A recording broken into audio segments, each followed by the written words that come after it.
There is a difference between knowing what a standard requires and knowing what to do on Monday morning. This video is about Monday morning.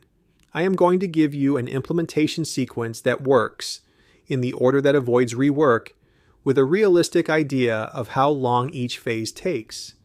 And I will be straight with you about the two phases that cannot be accelerated no matter how much budget you throw at them, because pretending otherwise is how projects slip by 6 months. One quick thing before we start, and then I will leave you alone about it. Everything I am about to walk you through, we have already built for you. There is the full ISO IEC 17020 2026 edition documentation kit, 3 separate checklists, one for implementation, one for your internal audit, and one for the accreditation audit itself, in a complete online training course if you want to go deeper than a video can take you. All the links are in the description below this video, right? Now let's get into it. Here is the sequence, and the order genuinely matters. 1. Scope and independence type. 2. Gap analysis. 3. Documentation. 4. The competence system. 5. Run the system so it generates records. 6. Pre-assessment and correction. Why this order? Because your independence type determines your organizational structure, and your structure determines your procedures. If you write procedures first and settle your type second, you rewrite the procedures. I have watched that happen more than once, and it is a demoralizing month. And notice that running the system comes 5th, not last. That is deliberate. It is the phase people try to skip, and it is the phase that cannot be compressed. Phase 1.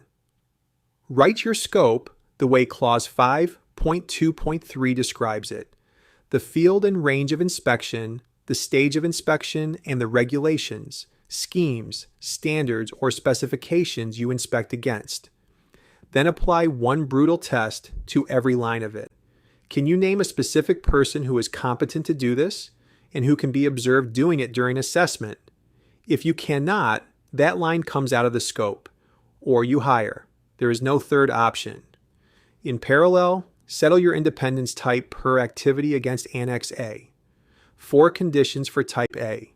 If you fail any of them, you are Type non-A and you owe segregation safeguards instead.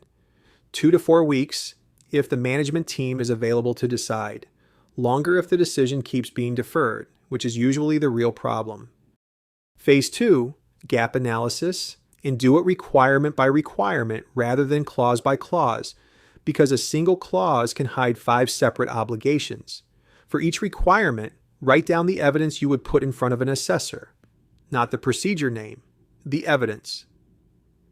A procedure that has never generated a record is a gap wearing a disguise.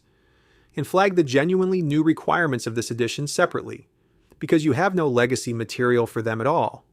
Clause 7.5 on control of data and information, Clause 8.4 on risks and opportunities, Clause 6.2.9 on technology and artificial intelligence, and the restructured Annex A. 2 to 3 weeks. Do not let this phase run long. Its job is to produce a task list, not a report. Phase 3, documentation. Write to how you actually work, not to the clause numbering of the standard.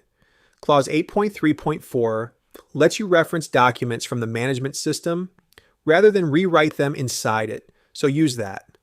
The standard explicitly demands procedures for a specific set of things. Managing competence, handling and maintenance of equipment, dealing with defective equipment, contract review, protecting items from damage, appeals, complaints, nonconformities, and document control. That is your mandatory list. Everything else, Clause 5.3.1d, says document to the extent necessary to ensure consistent application and valid results. 4 to 8 weeks from a blank page.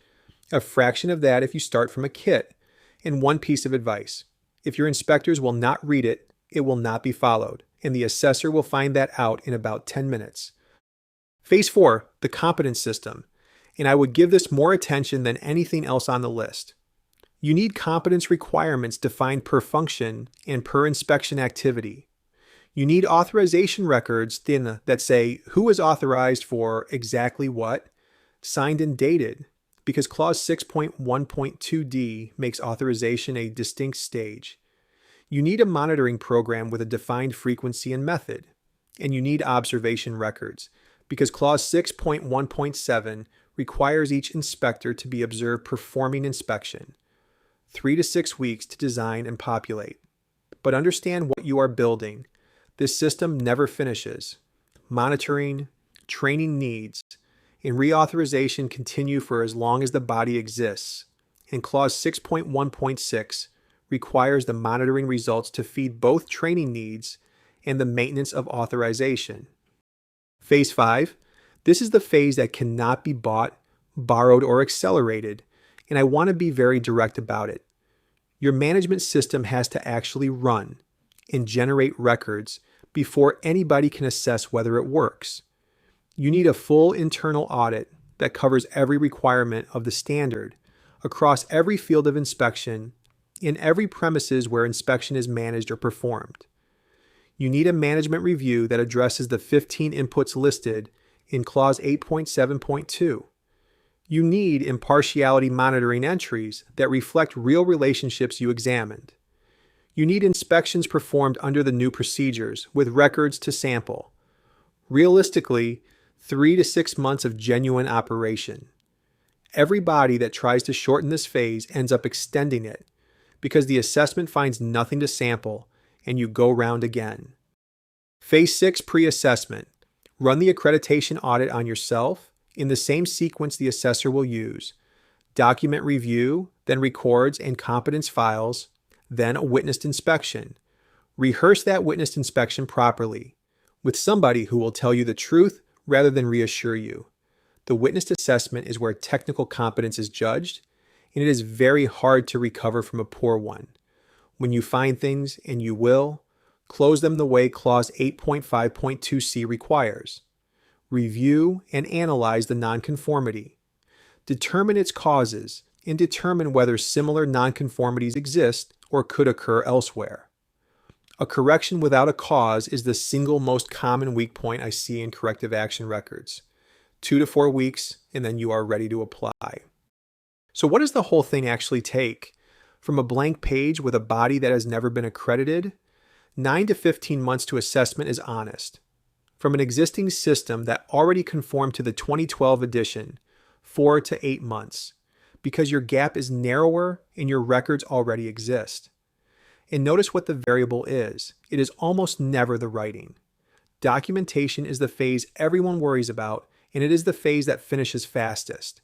The variable is management decisions, particularly on scope and independence type, and the operating time in Phase 5 that you simply cannot compress. One practical tip: book your assessment date earlier than feels comfortable. Accreditation bodies have queues, and a fixed date does more for project discipline than any amount of internal pressure. That is the sequence: scope and type, gap analysis, documentation, competence, run the system, then pre-assessment. If you want to skip the blank page phase entirely, the documentation kit is the full system in editable form, and the implementation checklist is built exactly for Phase 2 and Phase 3. The internal audit checklist covers Phase 5, and the accreditation audit checklist is your Phase 6 rehearsal. The training course covers the standard in depth, all in the description. Tell me in the comments which phase you are in and how long it has taken you so far. I am curious how the real timelines compare. Subscribe for the rest of the series.